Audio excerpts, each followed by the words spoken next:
Hey, Teresa. I feel like the countdown was like also part of the recording, which I is hope it. I hope exciting. it was. I hope it Please was let it too. make it I in. I feel like you this week because I was like sitting here waiting for you to log in and I was like, what are we talking about today? And then I was like, oh fuck, we're talking about Happy Place. So I'd like run upstairs and grab my book because obviously. Well, it's funny because like when I was texting you, I think it was yesterday to ask if you want to like record in person because your mom wants to meet Leah. I was like, wait a minute, are we recording this week? Because I in my mind I'm thinking about next week Yeah. because of because like I have to make plans like because Tom's at a beefsteak at night for his like football alumni with college. I'll be in the city during the day. I'm bringing my mom here so she can watch Leah while we record. Because I was like, at first I was like, oh, she'll probably be fine. I was like, you know what? Knowing my luck, my child's gonna be like, Yeah. as we're like talking to Amber. So like in my mind, I was like, wait, do we record this? I was like so screwed up. No, same. And like I don't like lately, honestly, like just like Instagram posts, like TikToks, like just like my schedule in general, I feel like so out of whack. Like I'm normally Same. like very prepared and like very on top of things. I mean, I will record maybe like 15 TikToks in like a day. Yeah. Or and I'll take like 10 pictures. Like that's like I'll just do that for like an hour and then I'll be good and I won't have to think about it. The past like month I've been like just getting by the seat of my fucking yeah, but you just had a baby. I'm just like vibing over here. Maybe my baby brain and postpartum brain are going to you. I know that this is a very bad excuse. I think a part of it was the playoffs, like the hockey playoffs, because I'm watching every game. I'm crazy. I watched basically 90% of the games, depending on, last night's game was on at 10. I watched like 10 minutes, I passed out, but the Devils games, every other night So you're takes up picky. like 3 hours of my You night. have to watch. And then And I I went think to a you're few of okay. them I and thought you were about to say I went to a funeral. I was gonna be like, wait, who died? no, my motivation's dead.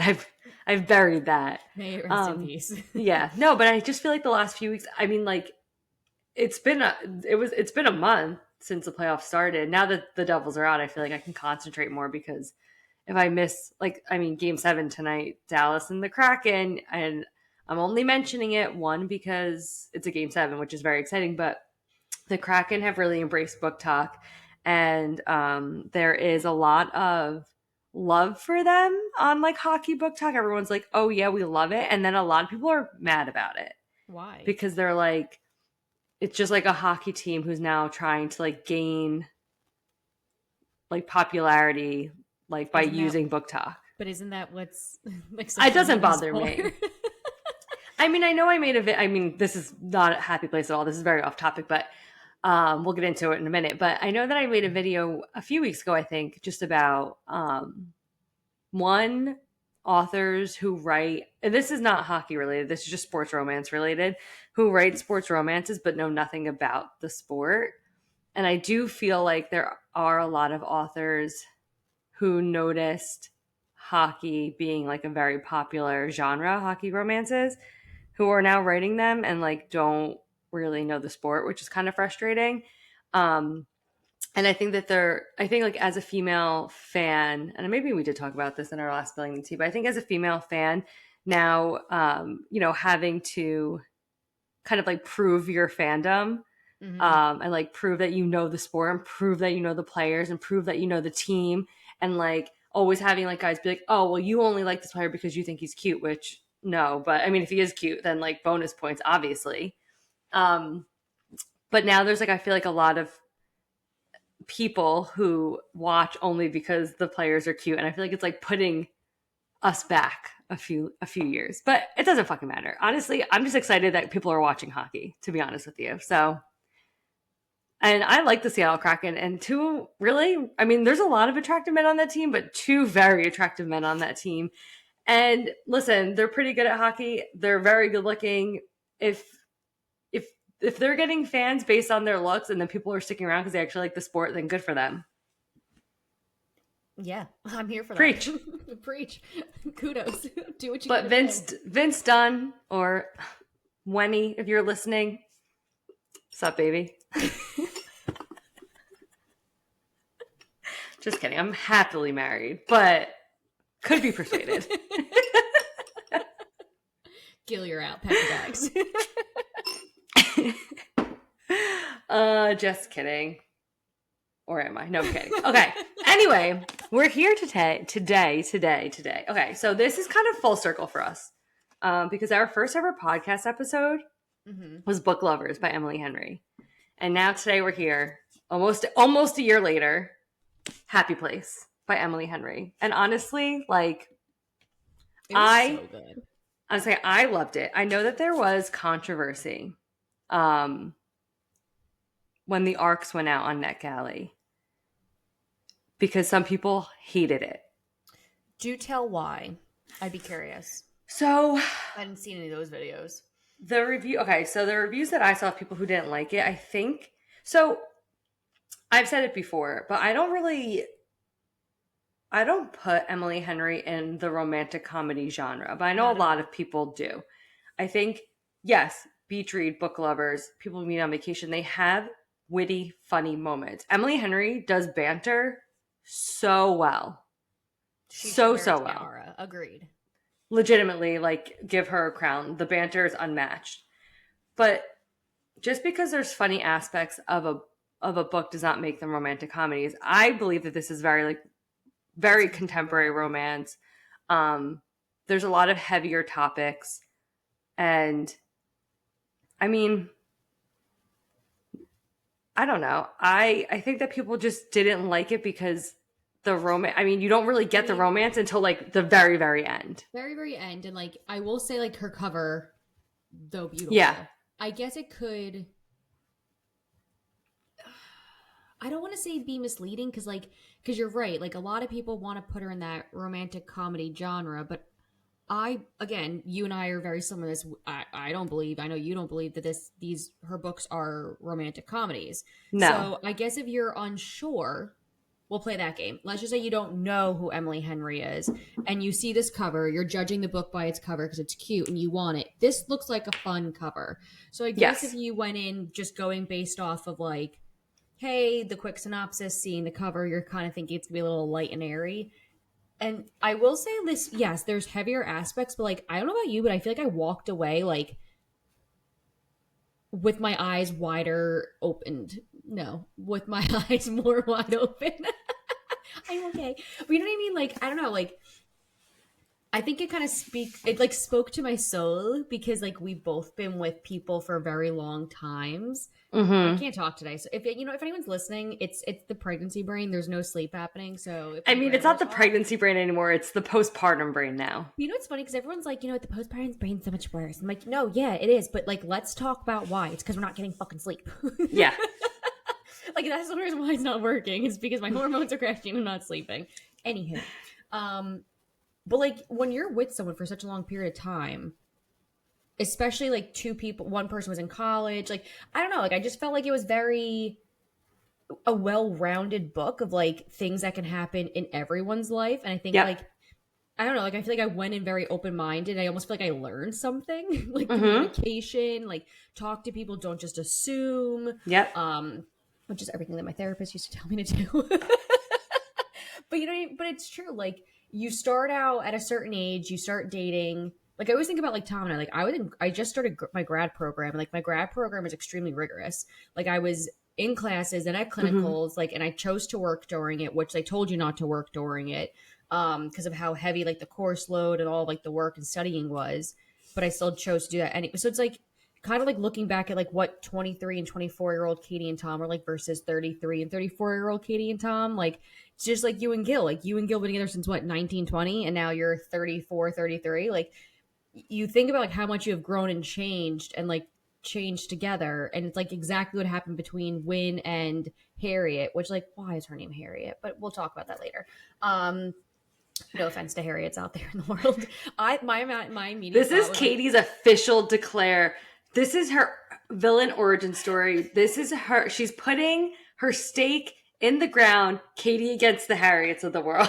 I mean, like my first thought was like Harriet the Spy. That was the bomb ass movie back in the 90s. But I'm like, Yeah. but also like that was like our ages. Like I understand why, but Harriet, like whatever. Yeah, You I know, wasn't feeling the name I either. wasn't I feeling think it it. just didn't flow. It wasn't fluid. I mean, I liked Harry. I think that was cute. Like I like a Yeah. boy nickname for a girl. But again, back to my point, my long-winded point that I can't seem to round about and finish and close. But I just thought it was nice. Like you're like you start with a friend group, you grow all together. Like people change. You're always gonna have that person that just tries to like keep everything the same and like bottle Mm-hmm. up in a box. But like that's not the way life is. Then you have others who are like in a relationship, different periods of life, but then you stop communicating because you want best for one person, they want the best for you, and then you're almost like, let me like let if you love them, like release them type of thing, and like that's what I got the sense of with these two Mm-hmm. characters. So I personally absolutely fucking love this. Yeah, no, I like this book really resonated with me on a very like deep level. Yeah, Um, Not to get like so personal, but we're gonna get a little personal for a do it, minute. do it. You're gonna learn some stuff about me. No, but yeah, like you said, Gil and I have been together for like 14 years. Which is like wild and crazy when you really think about it. We've only been married for one of those 14, which I know a lot of people would be like, oh, why didn't you break up with him? Like, if he wasn't proposed, it wasn't the right Well, time. bitch, it's not your life, it's hers. So Well, right. Well, this is what I'm getting at. So, like, there was a point in time when things were very rocky. And it was probably like, I was like 28 or 29 at the time. And like Wynn and Harriet, I mean, we didn't break up, but like it could have gone either way. Like they separated, but like they kind of like were like, why did we break up? Neither of them wanted it. yeah, Where like if they had just communicated, they probably could have worked things out and stayed together. Whereas Gil and I did talk things through and we did work things out and we did stay together. And like, thank God we did because we were just going through a rocky time. When you're together with somebody for as long, I mean, they were together, I think, for 10 plus years or yeah, 10 years. When you're with somebody for that long, you're going to hit rocky patches. You're going to, um, you change. know, you're going to grow sometimes in different directions. Sometimes somebody's growing faster than the other person. Mm-hmm. But if you have that foundation and that love and respect, and they consider each other their best friends. So even though maybe they weren't connecting on a romantic level at that time, like after Wynn's father died, which is completely understandable, they still had so much like love and respect for each other that if they had only communicated, they probably would have been able to work through it. And just getting them in the same room for a weekend help them work through it. But like that's just an adult relationship that is always going to happen. Like you and Tom at certain points in your life are like not going to see eye to eye on things, or like 1,000,000%. you might, experience something that is like very tragic to you and he might not know how to get through to you and like help you through that. And that's very upsetting as like a partner to not know how to be there for your person. So like I understood where both of them were coming from. I think their like Wynn and Harriet's issue was that they were both so similar. They both didn't feel good enough for the other person. Yeah. Like they both had the same insecurities, which I think was like such like that was the biggest issue in the relationship. And again, like it's because like if you think about it too, and again, I think people do this without even thinking they do that. But like, okay, like Harriet was in her residency, so she's gonna become a doctor, and I think it was like some kind of like brain surgeon, some kind of surgeon. Yeah. Maybe not brain, but like okay, that's ER? maybe yeah. Either way, I don't you know. are a surgeon, you're a doctor, like. Incredible. Medical school's hard. Like I was a bio major and I want to commit, like just stop everything and be like, why am I doing this? Like, why did I commit myself to doing this? Like, this is so hard. And that's just a bio major as an undergrad. I don't even want to know what pre-med and like med school is like. So I feel like a lot of us could probably look at these doctors and be like, they have a good life. Like they got it together. They're not insecure. Like they operate on people. You can't be insecure. Like you could be insecure and be anybody in this world. It doesn't matter who you are, like what kind of profession you have, how much money you make. Like you can still have the thoughts that someone who works at like Starbucks and makes coffees, which you know what? Those baristas, I don't think I can do that either because people are psychotic with their coffee and those lines are long and busy. I couldn't do it. I'm shaking my head so vigorously. No. But you know what I mean? It's like you think you might have like Wynn thinks he has like mundane job. He's not good at anything. Like he felt like he had like no direction. So he's seeing like his fiance doing these incredible things. and has moments of insecurity. So I think that we do that too. Like no matter who you are, whether you're with the person or you're not with the person, like you don't even Yeah, probably need no. to. But it's like, oh yeah, like what are their problems? And it's like, well, you have actually no idea. Yeah, I describe them both in this is what I do, but I describe both of them in my review as being like mirror ball girlies, like Taylor Swift. How like, Huh. I mean, the only reason why Harriet goes to med school and becomes a doctor is because she knows it'll make her parents happy. Yeah. Like she's constantly putting other people's needs and expectations of herself, other people's needs and expectations of her above her wants for herself. And like in the song Mirrorball, she's like, I'll do anything to keep you laughing, to keep you looking at me. Like, I just want everybody to like love me and like I want to be that person. But like really deep down, it's kind of like sad because when you're not being your true authentic self and you're only like living for other people's expectations, then you're not living a fulfilling life. Um, and I And I mean, at think the end, like you see her parents and she tells them, and like they're yeah, like, they just want her to be happy. That's all any parent wants. agreed. And I think like it kind of goes back to like so sometimes you have to be like a little selfish. Like don't be Yeah. selfish 24/7, but at the same time too, like you have to want things for you. You have to do things for you. You have to make Yeah. yourself happy. It's really funny. Like this has no correlation, but at the same time too, in my mind, like it connects, and it could just be the fact that I have no sleep. But they tell you before you leave like the hospital, post baby, like make sure you're taking care of yourself because in order to take care of your kid, you have to be Mm-hmm. like okay, like you have to be fed, you have to be. I mean, you're going to be sleep deprived. Like you have to have some kind of sleep. Like so. And even like on airplanes, like they tell you to put your mask on before helping someone else. Like sometimes, like you just have to think about those things. But like sometimes you need to help you in order to kind of like help others too. Like you need to be It's happy to like expand on your happiness and like let it like fulfill your life and everything else. yeah. I mean, it's the same thing with like when you're on an airplane. Like put your own oxygen mask on first I before just you can help said somebody that. else. Yeah, Yeah. exactly. Like it's all the same. Like I'm and again too, like you also need to like they were so scared to fight with each other because they thought Yeah. that it would push the other person away. I used to I mean, feel it's like that healthy. when I was in like my early 20s. I always got such bad anxiety about like fighting with Gil or if something was upsetting me, not wanting to tell him because I Yeah. didn't want it to be a fight and I didn't want to push him away and I didn't want to come off like I was nagging him or anything like that. And then the older I got, I was like, if I'm one, if I can't communicate with him, then why are we together? Two, if I'm gonna like brush all this under the rug and I'm like not happy about things, then one, you're not giving that person the opportunity to fix it and like, be a better partner to you. And two, you're doing yourself, like we said, a disservice. So Yeah. I like at the end how we get all that. Like Yeah. they're open and they're honest with each other and they both choose each other at the end. Like she goes to the airport, but then she goes to leave and he's like racing there. So it's not like, oh, he stopped her or she, just like I like that they both were like Chose each other at they the chose end. each Yeah. other and they were like, no, like we are working this out. Like we are 100% in on this.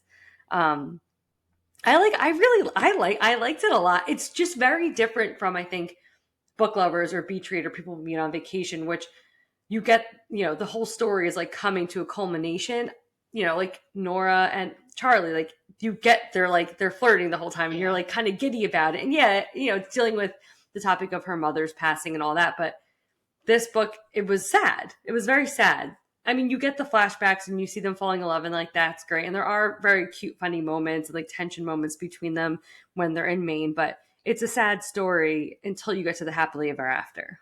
Well, and even like with their friendships too, like they go there Yeah. because they all get like summoned there essentially. Mm-hmm. You find out that like, Harriet really isn't like answering or talking or texting her friends to keep her updated. Mind you, they hid the whole fact they're breaking up because they don't want to ruin the friend group.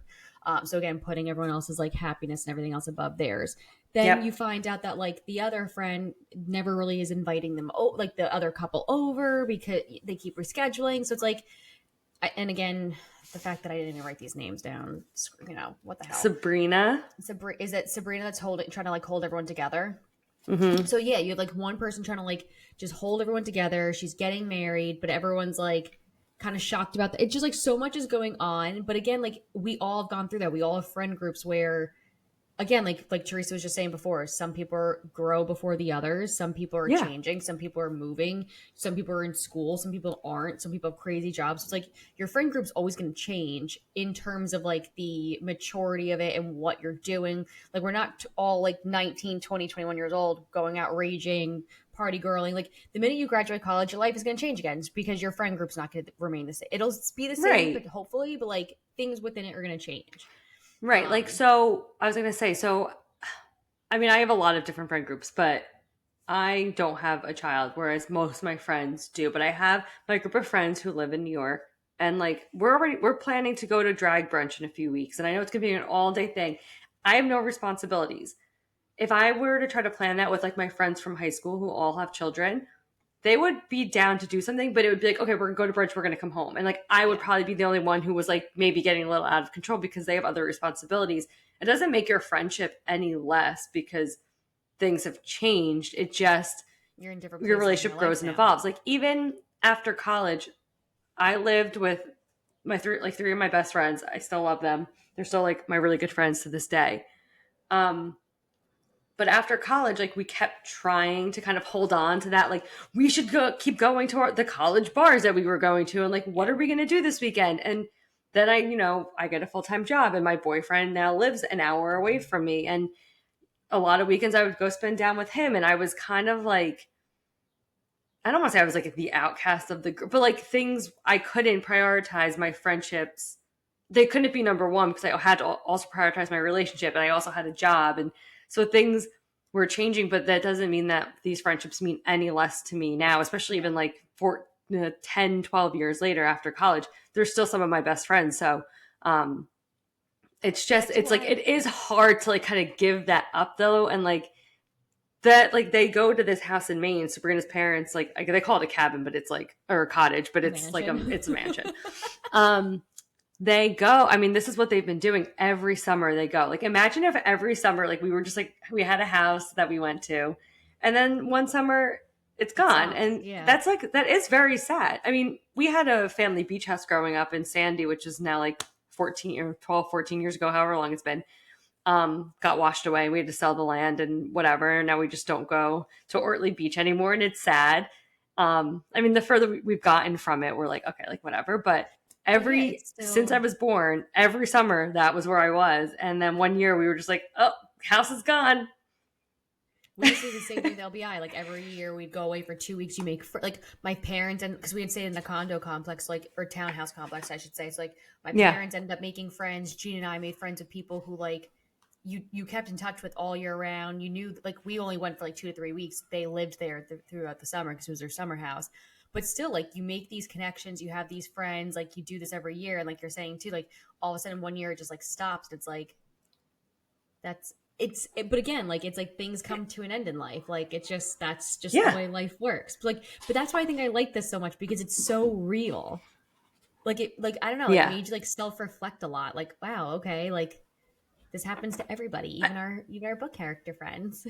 I feel like we were saying the same thing after Book Lovers too, like how we just felt like the characters were so real and the story. I mean, it was silly. I mean, there's things that are just like unrealistic and things that are silly at times, but the way that Emily Henry writes like human relationships is Hmm. very like not coming up with the right word, but they just feel very real. It's like very genuine Yeah. and feels very much like I can apply myself to a lot of these scenarios. Like I've been in these positions before. Yeah, absolutely.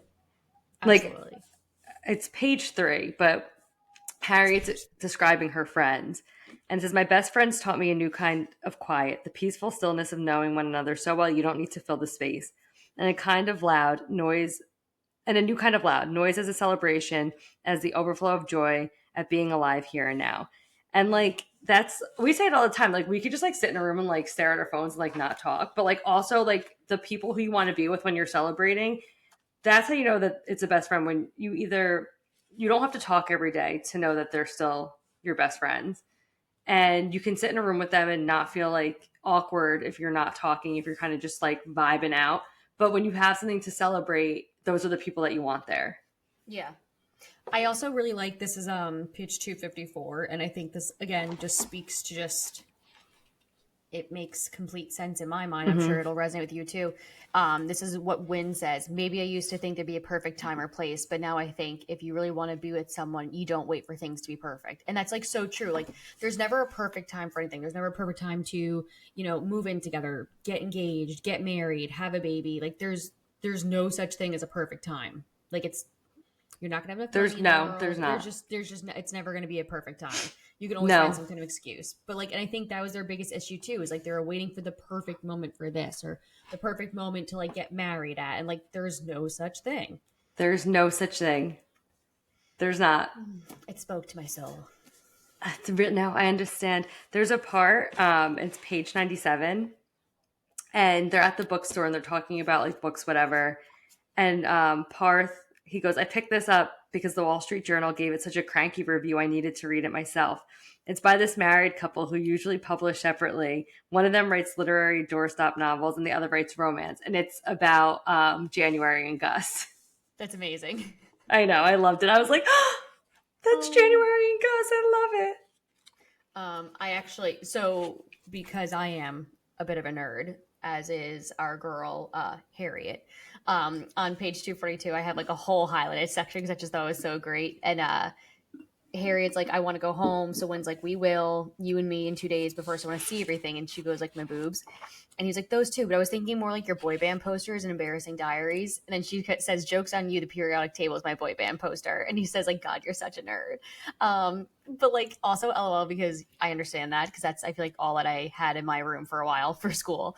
But I thought it was like so cute. And he's like, at least my finger's against the back of his preternaturally warm neck, but you still like me? You are my periodic table, he said back to her. Mm-hmm. And then she was like, I don't know what that means. And he said, it means when we get home, I'm covering our walls and the posters of you. But like, it's like so cute. Like, I don't know. Like you are my periodic poster. Like they're just so cute. Yes. That's the thing. Like he loved her so much. Like from the minute he picks her up at the airport, he is infatuated by her. Mm-hmm. And all of their friends knew that they were like that they were going to like each other. Yes. And they put it off. They kept putting it off because they were like, we don't want to mess up the friend group. We don't want to mess up the friend group. And then finally they gave in and like, thank God. But I like used the blue tabs for sad, which like, I don't think you can see it, but this like part like kind of like made me really upset. Wow. She goes, I don't know. When I started reading this, I must have been hormonal. Yeah. She goes, relatable. Yeah, she goes, I still reach towards his side of the bed. Like if I can hold on to him for a minute, it won't be so hard to make it through another grueling day at the hospital and a never-ending series of grueling days. That I still wake from dreams of his head between my thighs and reach for my phone whenever something particularly ridiculously funny happens. Only I remember that I can't tell him. That I spend more time trying not to think about him than actually thinking about anything. All the heady nostalgia and sweltering lust has become combustible, erupting into anger. But like how she like still is like looking for him and like something happens in her life and she wants to call him, but she can't. And like all of these things, like the part where she literally says, I spend more time trying not to think about him than actually thinking about anything else is like, I don't know. I feel like I know what that feels like. Yeah. Well, and like, it sucks. And it's like so funny too, because it's like, because I'm that girl that will be like, babe, do you still love me? But like, and then I still do it. Yeah, but I'm like, no, but like, do you like me too? And he's like, it's the same shit. And I'm like, no, it's very different. No. Like, you can love me, but you might not like me. Like, you have. There's times. Yeah, like, I'll still love you no matter what. Be like, maybe in the moment I don't like you, but like, it's like I always be like, he's always like, it's the same thing. I'm like, that was that. No, it's like, completely different. It's completely different. And then like he'll be like, oh yeah, you're right, I like you. And then my next favorite question is like, am I your best friend? Because I better be your fucking best friend. Yeah. Yeah. I'm that meme. No, I do. Gil gets so mad at me. I do the same thing. I'm like the whole like, oh, would you still love me if I was a worm? And he's like, no. And I'm like, that's rude. So and he's like, well, would you still love me if I was a worm? And I'm like, no, that's disgusting. But you should love me no matter what.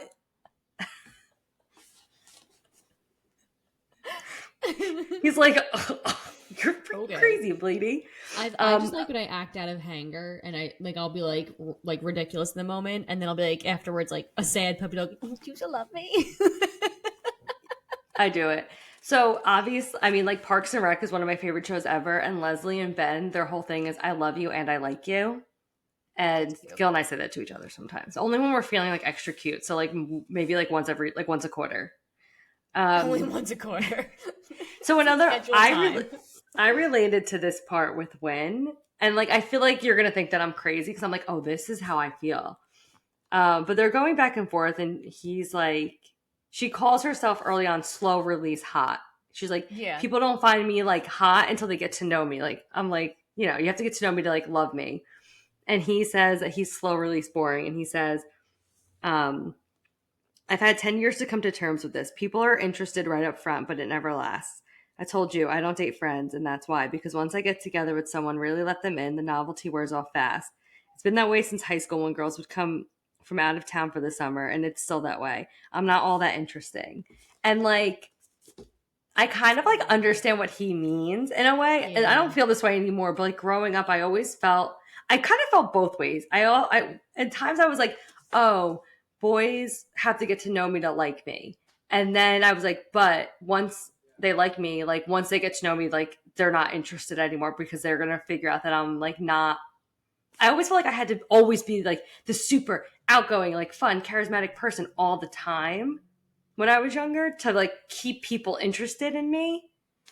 And that's why I feel like I relate to this book so much. Like I don't feel that way anymore. I'm like very much like confident in like who I am and I really just don't give a shit. But grow like in my 20s, this is exactly how I felt.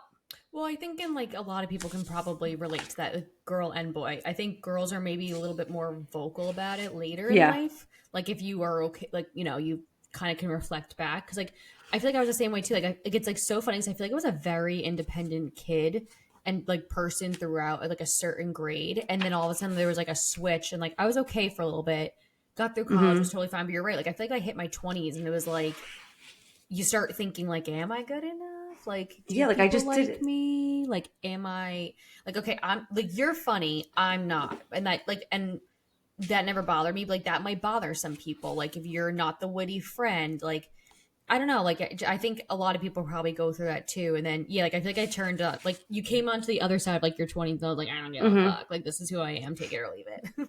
Yeah. And like so I graduated a year before Gil, obviously, because I'm older than him, but I, Okay. his entire senior year, I was constantly like, we should break up. And he was like, why? I'm like, because I don't know. Like, what if like you should just be out like meeting new people? Like, I don't want to hold you back. Like, I was constantly trying to get him to break up with me because I was like, he needs to go out and experience other people. Like, I'm not enough. Like, and it's like, that's how I felt. Mm-hmm. Um, and I feel like Win feels like that. And like, it breaks my heart for him because I know. he's so He is amazing. And enough. he is, but again, I understand too because he goes to college and he goes on a an athletic scholarship, Mm-hmm. and I mean, it's an Ivy League school. Like everybody there is like very smart. He feels like he's trying so hard. He's just getting by, so he feels like the Yeah. dumbest person in the room all the time, which is very sad. And he feels like people only ever cared about his like looks, never found him interesting, and he couldn't keep up with them. And then they graduate, and Harry is in med school and going to be a doctor, and he doesn't have a career. He's like working in a bookstore, and he's kind of trying to find his way. Where like all of his friends have already found themselves, and I feel like that's when you're in your 20s, that's hard. Um, That was me. Like I yeah, all no, of my right. friends like went to, all of my friends in high school like knew what they wanted to go to school for, did it, got degrees in it, got jobs in it. And like I was that kid that thought they knew what they wanted, got to college, went away for a year and was like this is definitely not what I want to do. Came Mm-hmm. home, went into like community college for a year and a half, 2 years, like worked full time, went to school part-time essentially because I had no fucking clue what I wanted to do. So it's like why am I going to like spend my time in school? Contemplated not even going to school anymore, transferred, went to go transfer somewhere, ended up backing out, went to go transfer somewhere else, transferred. Like, you know what I mean? So, and like still walked away with a degree that, and like at the end, I was like, wait, what do you do with this? Like, Yeah, so then I was like, so more school? Like in reality, like I don't even think I stopped to think like, well, should I like maybe ask someone before going into grad school what I should do?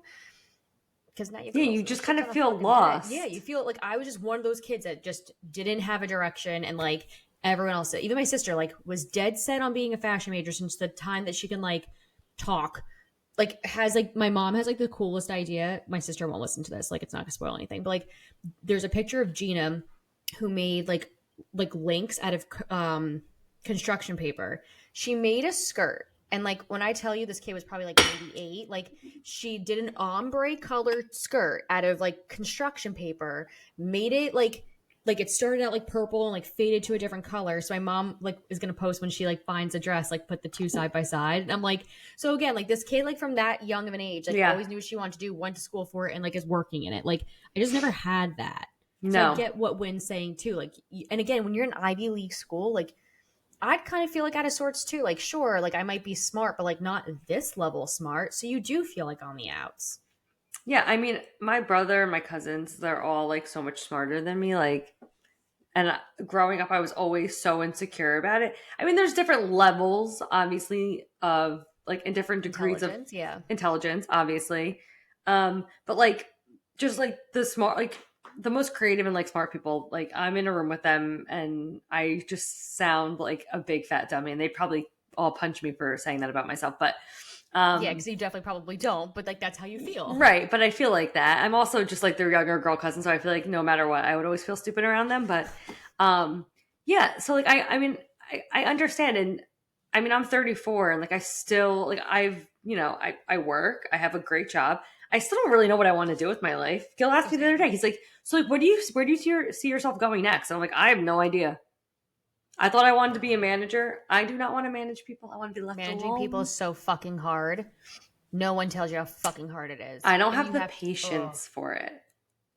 But again, I was that's never what gonna I be either. thought. That's what I thought I wanted. And now I'm like, you know what? No, I don't. I So still I'm have like, no I idea don't what I want know. to do. No, I I have don't. 3 fucking degrees and I still don't know what I want to fucking do. I just want to make enough money where I can do nothing. I want to make enough money doing nothing that I don't need to worry about buying books. The only thing that I can honestly say now is I want to be home for the rest of my life working because this is a game changer mentally Yeah. and for my pockets because commuting is expensive. That's all I can say. Like if I had No. like if we played the like what would you do if you went back to school? Like I can come up with a couple different answers, but that doesn't mean once I put myself through it, I'd like it. Right. No, because I always said, oh, I want to be a therapist or a dermatologist. Godspeed. I could never. I could never. If I just and like listen, I think I love talking to people about like anxiety. Like I like talking about all of that, but I like talking about it with like friends, and I kind of like being like, oh, I think this person's this way because they have like I don't know, like childhood trauma. I don't know. I just like think it's cool, like how you can diagnose people, and like when you were in therapy, you didn't know what your triggers were, so I think it's like very cool that you can like talk about things like that, and somebody is like, oh, well, have you ever thought about this? And you're like you can help somebody. Like that's crazy to Yeah. me, but I also have very little patience for people, and I feel like I would be a therapist, and I would come home and I'd be like, I fucking hate all my patients. All they do is bitch and moan. Then all they're doing is complaining. And like you're right, like I didn't like even like going back again because I put myself into therapy again to be proactive with the postpartum. But like she said something again, she's like, "Oh yeah, you have a lot of repetitive thinking, which like is OCD." Which like, Mm-hmm. but again, like I always chalked up to just like general anxiety, but like it's a lot of like obsessive compulsive Yeah. thoughts. But like it's so fascinating. But yeah, like No. Right. I could never do that. Like I always say like if I would go back, I'd be a medical examiner. The dead don't talk. That's But I always true. the morgue was my most favorite class, and I was like, So I could do yeah, this. I don't like dead bodies, so that's out for me. I love watching videos of pimples. Like I love that's how I Oh, like relax in same. bed. I follow this account. I watch pimple videos for like 10 minutes. I go to sleep. Like, oh, when they get it out, It's so blackheads in the ear are like my jam right those are now. I love deliciously it amazing to so watch. much. I'm with you. Um, and I'm like, yeah, I want to be a dermatologist. Like, I don't want to deal with other stuff. I just want to pop people's pimples. Like, I don't want to see like your disgusting rashes. So yeah, I don't know what I would do, honestly. Or like cut off like freckles and shit, like moles, mole, Yeah, mole, like mole, mole. I just Um, yeah, so I don't know. I just want to be I want to vibe. That's my dream job, vibing. yeah, I wanted to be like an oceanographer for the longest time. I will say if I had to like work on a boat and like take water samples and stuff like that, I'd still do it. But yeah, like so, it's just I'm with you. Everything Yeah, sounds I like a would great idea, but you have no idea what you're in for until you're in it. yeah, exactly. So that's a very roundabout way to say that Win was feeling lost Yes. and he didn't know what he wanted to do. And then, unfortunately, his father dies. Yeah. So sad. Like, so Harriet's parents or her whole family, they don't have like they all love each other, but they don't talk about their feelings. They don't say I love you to each other. Everybody's like very kind of shut off in a way. And Win's dad, the last time they visited him, he gave her a hug and he said, "Sleep well, love you so much, kiddo," which is what he said to all of his kids, like Win and his sisters, before they would like go to bed. And that was, obviously his dad like accepting her into the family, and it meant so much to her. And then he passed away, like, shortly after. And I think that Harriet was mourning him as well, obviously. I mean, basically a father-in-law. I know they weren't officially married, but they were engaged. They were together for a long time. That's her father-in-law. Very upsetting, but felt like she had to be strong and like not show emotion to like counteract how sad Win was. And then Win felt like he couldn't be sad in front of her because he thought that she was kind of like detached from it. And she says how sometimes he comes back and he thinks I'm asleep and he'll finally let himself cry. And I think, though I don't want to know to whom or what, please help. Please help him stop hurting so much. Like, doesn't that hurt your soul? And but like I get it too in a way because I'm very detached from my emotions. And when my dad died, I was very okay, not just because I'm detached from emotions, but like I just process like sadness and grief like in a very different way. And I was like thinking, like, because Gil was like, if this was my dad, like my reaction would be very different. And I don't know how I would like react to somebody else's grief. Like I think she didn't know how to process her own grief, and therefore she didn't know how to like help. Well, and I Win think it's with a natural his reaction to almost like, because even like when they're kind of finally fighting, and he's like, you never tried for me, like you never cried, you never fought. He's like, so that's half the reason why I think he even like walked away, because like she was just kind of like okay with everything in his mind, and she never put up a fight. And like I think a lot of us, especially again, it could be more of a male thing too. I just know myself, but like I like a fight. Like fight for me. Like show me you care and want me. Don't just sit there. Because if you sit there, it kind of just to me sounds like this isn't really what you want. You're just like going with the flow. right. But they finally they finally get into a fight, and he's like, I like this because like you're fighting for me. And I know I know what you're feeling. And like when it finally comes out, like she thought she had to be like this stone cold wall so he could feel his emotions. But like, and again, I don't know how. I mean, even when with you, like as a best friend, like you don't want to like hover and be like, are you okay? Because like no one wants to be asked 24/7 if they're okay. Like, you know what I mean? Like, No.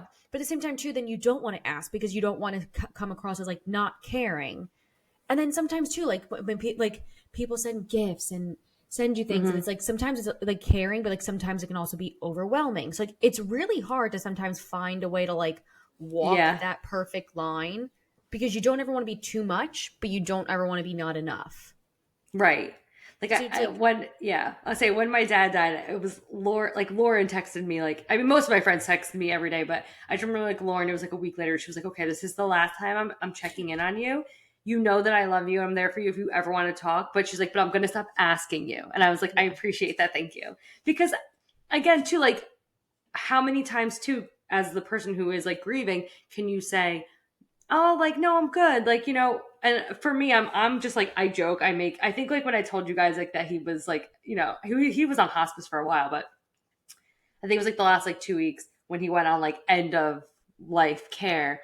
I like texted I think you, and then I texted my other high school friends, and I just like made a joke about it. I'm like, "Hey guys, just like letting you know my dad's gonna die soon. Like wanted to like give you the heads up so that I don't text you in a few days and say, hey, he's dead." And they were all like, "Teresa, why are you going to say it like that?" And I'm like, I don't know. It just makes me feel better to make it a joke. Like, just, but well, that's, I also think that's not the norm. No, it's not the norm, but it's how you process. But it's also just like, I don't know how I would like.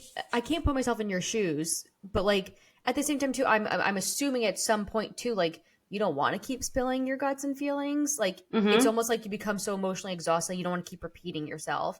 Yeah. But also, I feel like when you finally maybe have like a moment where, of course, he's on your brain, but you're kind of in like you're actually feeling okay. Like the last thing you probably want to see too is someone's text coming through and be like, "How are you today?"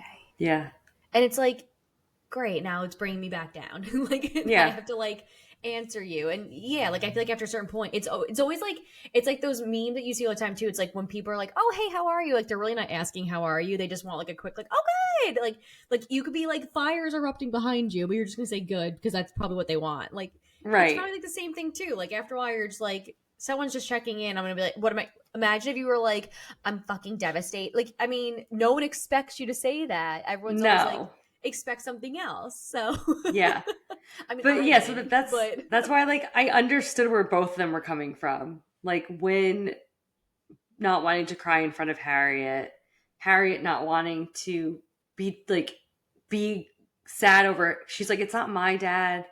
And like if he's not yeah, crying, like then who am I to be like? So I understand where both of them were coming from. Again, it all comes down to the fact that they were so much alike that their communication yeah, and those like tough times were so lacking. yeah, But again, they had to go through this rough patch and now they're stronger as a couple. And I just like, I love at the end, like, no name calling. Um, it's okay to walk away. Everyone says don't go to bed angry, but sometimes a person needs time to think. And if you need that, it's okay, but you should tell me because otherwise the person might assume that you're leaving for good. yeah, And I've always said to Gil, like, because Gil's the kind of person, like, he needs to collect his thoughts and, like, decide how he feels about a situation.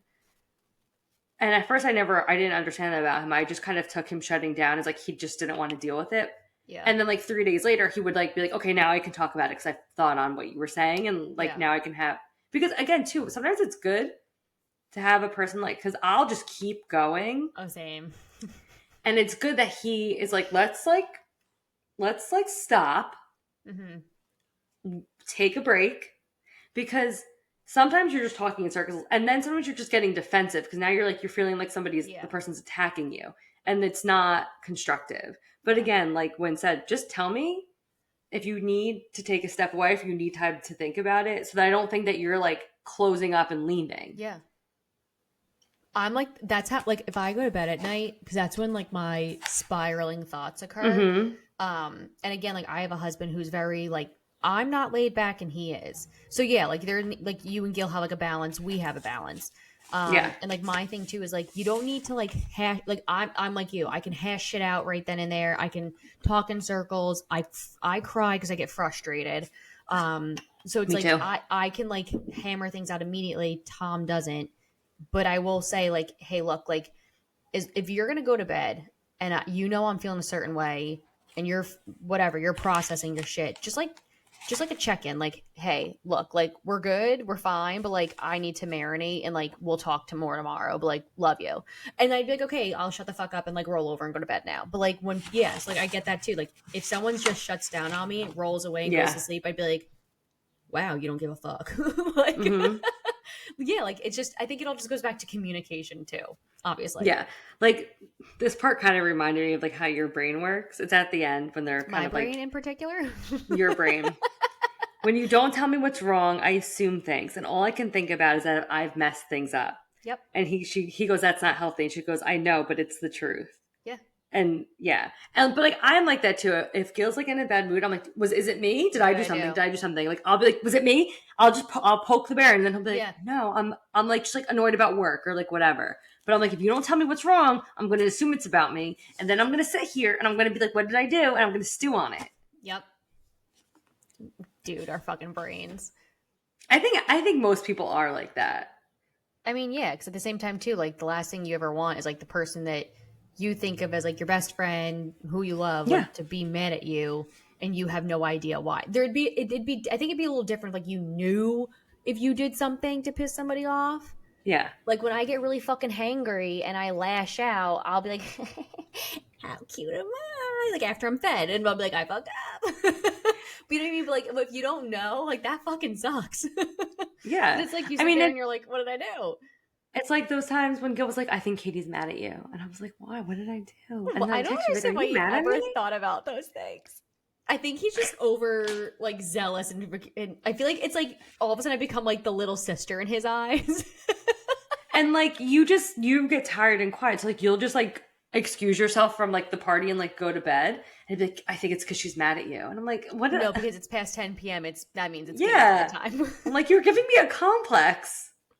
Fucking guy. Yeah, like I can't hang. I Irish goodbye. I don't really drink. So it's like I get it, but yeah, like it's not me. But you know me, and I understand you. So it's like Yeah. she's gonna do what she needs to do. So maybe just go make sure she's breathing. Like I don't know.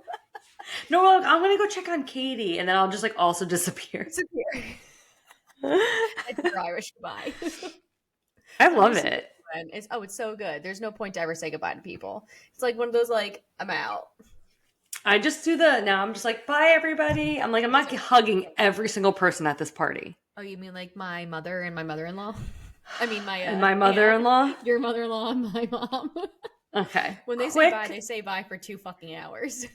That's not an exaggeration. So Katie's birthday was like a week and a half ago at this point. And we were having a party at her parents' house. And obviously my mother-in-law was there as Katie's aunt. And she said goodbye. And I looked at Gil and I said, your parents are still going to be here in an hour.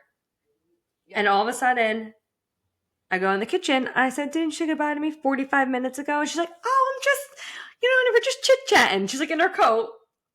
And then it was another like 30 minutes until they finally left. Then she came back around though to say goodbye again. Uncle Joe sat down with another plate of food at one point. I was like, didn't you leave? He was like, oh yeah. He's like, no. He's like, my wife. She held the baby again. I was like, what's happening? Yeah, no, she didn't know. She said goodbye. She said goodbye and then did another wraparound. Oh my God, it's so funny. But yeah, I give Happy Place 5 stars. Easily 5 stars. I mean, People We Meet on Vacation is my least favorite of Emily Henry's books. Not that it's bad. It's just if I'm ranking them. Okay, you haven't read People We Meet on Vacation yet, right? Okay, so I'll rank the 4. You can rank 3. I'm gonna go Beach Read with Book Lovers like right under it, like just barely. Okay, but I want to do a reread of Book Lovers, so I might change it. But right now it's Beach Read, very, very much right under that Book Lovers, then Happy Place, then People We Meet on Vacation. So when you say under, like you mean like so Beach Read is your favorite still? Yeah. Okay. I definitely did not read People We Meet on Vacation. Gosh, how do I want to rate this? I'd probably say, dare I say this might be my favorite. I think it's just because it was so relatable. And again, it really was. I'm not like a sad book girly. That's not my thing. I just think it was like, again, I feel like I closed this book and I was like, my eyes opened a bit more for like how to always be in communication. But again, like this just like hit home. I would say Happy Place, Book Lovers, then Beach Read. Yeah. In my opinion. I just love Emily Henry. Like now I'm like, what's her next one? What's next? Give me more. And okay, and I'm also going to be really honest. So I signed up for the ARC on NetGalley. And after I like signed up, I was like, I kind of hope I don't get it. Because the ARCs went out in like January and February. I think January and February. And I was like, if I read it and I can't talk about it until April, like that, I mean, I do want a Crescent City 3 arc. They're not sending out arcs for that book. I would take that though. But I would only want it like a week ahead of time. Say like they were like, oh, you could have the Crescent City arc in November, but it doesn't come out to the end of January. I couldn't do it because I would want to tell everybody about it. And there's something so fun about going to like the bookstore on release day and getting the book and going home and like reading it with like everybody else and everybody's excited and reading it at the same time that like there was like another opportunity to sign up for the Happy Place arc and I was like, no. And then there was the audio arc and I was like, I'm not signing up for it because I just wanted to wait until it came out. And I did. I went straight to the bookstore. I got it and I started it and I fucking loved it. It's so funny because like, I mean, again, fortunate that we've received many of arcs. I'm not dissing arcs. There's just big releases. I think it's really fun to read like on release day. That, but I also feel like it puts this weird pressure of like you have to read this right now. Whereas like of course I would like if I got the Happy Place arc, I want to read it. But I feel like when you start like, because someone's now also saying like, well, now you have to read it. It almost is like, it almost makes me a little nervous because then I'm like, well, what if I don't like it? Well, what if I can't like Yeah. connect with it? Like, what if I can't read it in time? Like things like that. So I feel like it puts that notion in your head. Whereas like, yeah, like if you just get it on release day, it's like, oh, okay, cool. And In it's like, theory, I don't know, I'll get to it when I get to it. yeah, and like I like went to the bookstore and like they had the Yeah. whole table set up and I was like, oh, I'm here for Happy Place. Yeah, like let me run to the table and hopefully get a copy. Yeah. Yeah, and like I remember, so we got the My Killer Vacation by Tessa Bailey. We got that arc, and that was the arcs were sent out in January, and the book didn't release till June. So Yeah, it like was a there rough was one. like 5 months between when we read it and when it released, and like yes, I loved it. I was Oh, it like was amazing. gung ho for it, but I couldn't talk about it. And then when it did come out, I was like, "What happened in that book?" Because I read it 6 months ago. I don't Yeah, remember what like wait, happened. remind me again? Yeah, Yeah, exactly. I mean, again, still freaking fortunate. I'm definitely signing up for some arcs still. But yeah, like if there's just like a difference when you're getting it on release day versus not. Like even Fourth Wing, like I think we got an email for the arc, right? yeah, but no, we got the email, but we said that we We had couldn't. like so much going on a couple months, but like then they were in Barnes and Noble before they were supposed to be, and Hmm. I sprinted over there. I got like the last copy. I mean, completely fucking obsessed with that book. So yeah, it almost like makes I you know I like, still oh have to read damn, it. like I should have like just said yes to the arc. But I'm almost like low key glad that like I didn't because then it was like yeah, like the excitement of like rushing to Barnes and Noble to hopefully find it in my Barnes and Noble, Yeah, and I got the last and copy. there's also sometimes like when you feel like the pressure, like oh I have to read this, you don't enjoy it as much because you're either like not in the mood for it or it just feels like a chore that you have to like accomplish. So like I don't know. I'm just like right now, I'm just like enjoying just like reading what I'm kind of in the mood for. It's Yeah, like we're in feeling a very really mood nice. oriented, and then I'm sure we'll segue back into like we need this right now. But yeah, like I'm with you. Like we're very mood focused. I I would mean, say there more are, times than not. yeah, like there are definitely arcs that like I want and that I would never One say no million to. percent. But I also just like I don't know, it's also just like I think nice it's to just like kind of like I've it's been old very mood school. ready and I've been only I haven't bought anything new, so I've only now every I keep bringing 5 books down at a time and like reading that pile, and then I'll bring 5 more books because my TBR cart is overflowing. It's making me sick. Like I like the other day I was like I'm gonna throw all these out and start over. I'm not. That's insane. But yeah, I don't know. So that's That's where how I'm like at right now. I got a bunch of Barnes and Noble gift cards for my birthday and for having a baby. Thank you all. Um, and now I'm like I want to go to the bookstore, obviously, and I'm going to go. But then it's always like that, like do you buy new books or do you buy things that you already read? And again, like I'm moving, obviously, shocker. That shouldn't surprise anybody here. She's But like moving closer to me. we're gonna be neighbors again. But I'm like, okay, I only have like one bookshelf. I do have something else from in my parents' garage, like I can obviously bring to the apartment as well if there's room. Hmm. But like you start like dabbling with like, do I just start like what do you buy? Like it's so hard. We should, okay, don't go to the bookstore. I'll come down and I'll go with you and we can bring Leah. Okay, we do. Leah does need to go to Barnes and Noble. She's never been. She has never been. She's gonna Okay. be so I mean, pumped. you can go without me, but like I'll just But we come. should still go together. I was actually thinking about it too. It's like we should do like one together too. Yeah. I mean, I can come to you or you can come up here. Works for me. All right. Well, next week we are interviewing Amber Nicole. Throne of Gods and Monsters comes out, which is book Very excited. two. And book two of like, it's the series is called Gods and Monsters, but it's Book of Azrael is book one. This is book two. It's coming out next week. We're interviewing her. We're very excited. I am 63% in, so I should probably finish that today or tomorrow. It's very good. Book of Azrael, we actually did a podcast episode on it. So That was amazing. I suggest if you read Book of Azrael last year like we did, listen to that episode as like a refresher. Because so much happened that I just like completely forgot about. Yes. Um, And People saying so much. I'm really enjoying the arc right now. She's just like a really phenomenal writer. I'm not going to give any spoiler. I'm not going to say anything. But Yeah, I'm only 15% in, but so definitely pre-order it. And if you haven't read a Book of Azrael, you definitely should, because it was definitely one of the top fantasy books that we read last year. 1,000,000%. And then the last week is our Taylor Swift episode. It's spilling the tea, but it's our Taylor Swift episode because next Friday we're going to the concert, and I'm so excited. And I have like 3 different outfits, but I think that I know what I think I know what I'm definitely gonna wear, unless the weather's trash, and then it'll change. But I'm just so excited to see her. I know, me too. I think she's really excited to see me, honestly. She should definitely be excited to see you. I had a nightmare. I texted you about it. So I'm going to call it a nightmare, not a dream. It is that a nightmare. It was the day of the Taylor Swift concert and I forgot.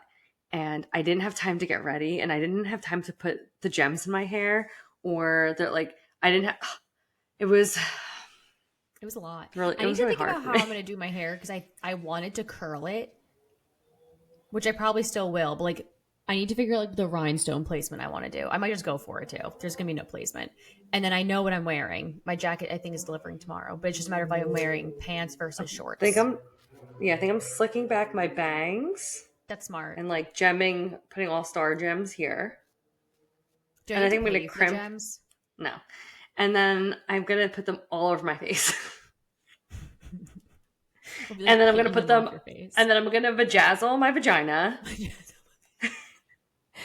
Zodiac Academy sneaks on in real quick. And I'm just going to put them all over my titties. So when I flash her from the nosebleeds, I want the light to reflect off them so she sees me. You should write "I love you" with the bedazzled boobs. Yeah. So if you guys see a girl at MetLife next week, or you hear of someone being arrested, bedazzled titties. Imagine I really just start I just get so excited to start stripping down. Please don't do that. Okay. I will walk away from you so I can stay at the concert and you just go to prison. I will let you go in a minute, but I'm going to tell you this because I think that you guys need to be on watch, because there is a chance that I cry. So it's all going to depend on her secret songs, because I have a whole list of what I want to hear, and it's dwindling down. It's getting smaller, but she did, This Love, and on, I think it was night 2 she did it, maybe night 1. Regardless, this past weekend in Philly she did it, and I love that song so much. And I just like watched it, and it was just like she was just the acoustics and just like her on the piano singing it, and I was like, if I was there, I think I would have cried. Like I was getting like emotional watching her. You're so funny. I'm definitely not gonna cry. No, I think I'm just going to be like tears of like joy. I think if I try to speak to you, you might hit me. Same with your mother. You might tell your mom to shut the fuck up. I'm going to just loud for you. You might tell us to shut the fuck up. You're not going to pay attention to anybody. I feel like you're going to be like that kid in the candy store where your eyes are like bug-eyed. You might have some jewel hanging because you're just going to be like in awe of watching this show. No, I really am. Videos for everyone to see this and witness it. I really, if I cry at this concert, I'll never hear the end of it, because I didn't even cry when my dad died. Anyway, on that note, that's our schedule. You can find it on Instagram. I was going to say TikTok. You can't find our schedule on TikTok. You can find us on TikTok. You can find our schedule on Instagram though. Yes. And we have not come up with a June schedule yet, but we're halfway through this month, so we'll discuss. Today's date, yeah. It's May 15th, so we have 2 weeks left until June. I have some ideas, so just keep an eye on the Instagram. Do text me, because I don't have any ideas. Yeah, no, but on that note, Katie Jean.